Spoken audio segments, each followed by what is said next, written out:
Speed is rarely questioned. In most environments, moving quickly is treated as a virtue. Fast responses, fast learning, fast adaptation. Speed feels responsible. It feels modern. It feels necessary.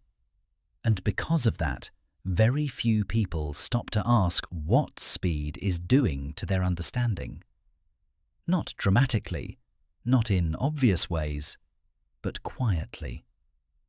Most confusion today is not caused by complexity, it's caused by pace.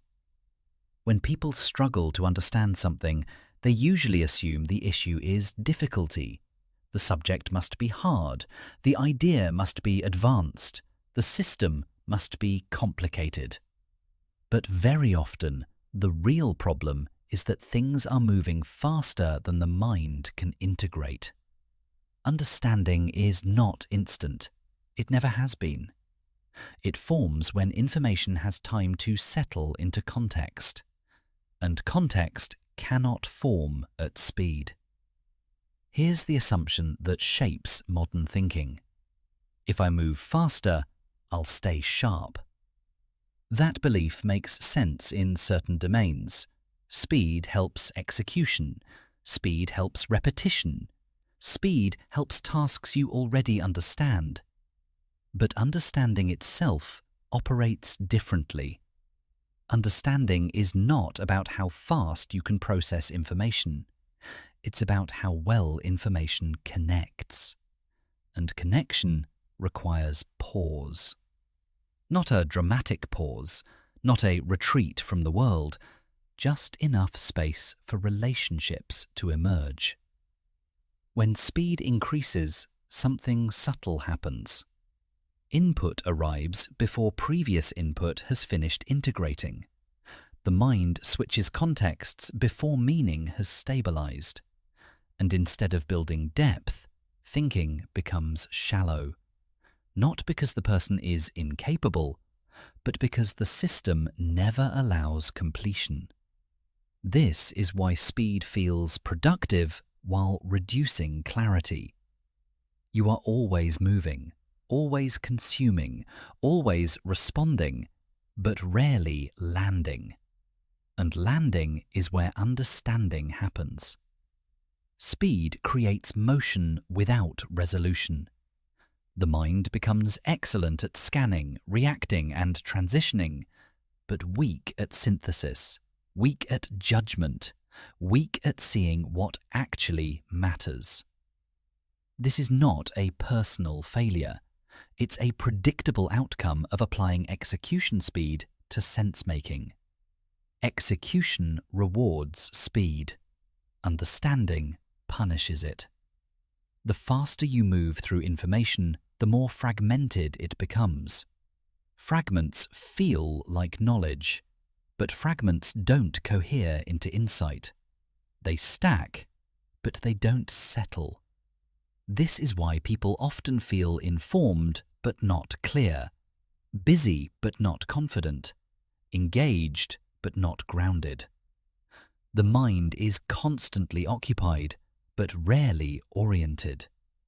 Orientation requires stillness, not inactivity, stillness of attention. Enough time for the mind to ask quiet questions like, what does this connect to? What does this actually mean? What matters here? Those questions do not surface under pressure. They require room. Speed removes that room. It replaces it with urgency. Urgency tells the mind that something must be done now. Understanding does not happen under that instruction. Understanding happens when the mind feels safe enough to look instead of react.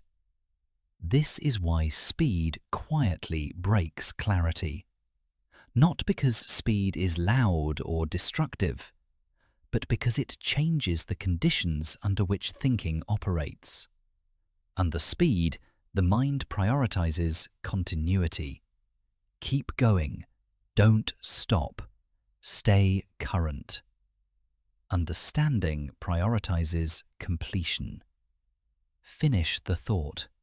Integrate the idea. Let meaning settle. These two priorities conflict, and in modern systems, continuity usually wins. So the mind adapts. It becomes good at keeping up.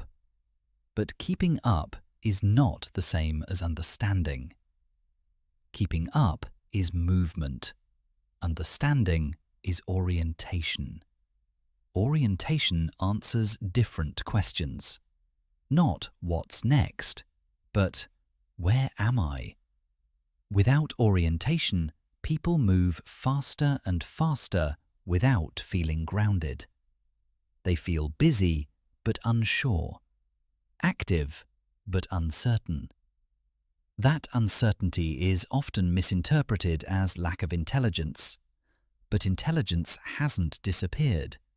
It's being crowded out by pace, crowded out by constant transitions, crowded out by environments that never allow the mind to finish what it starts.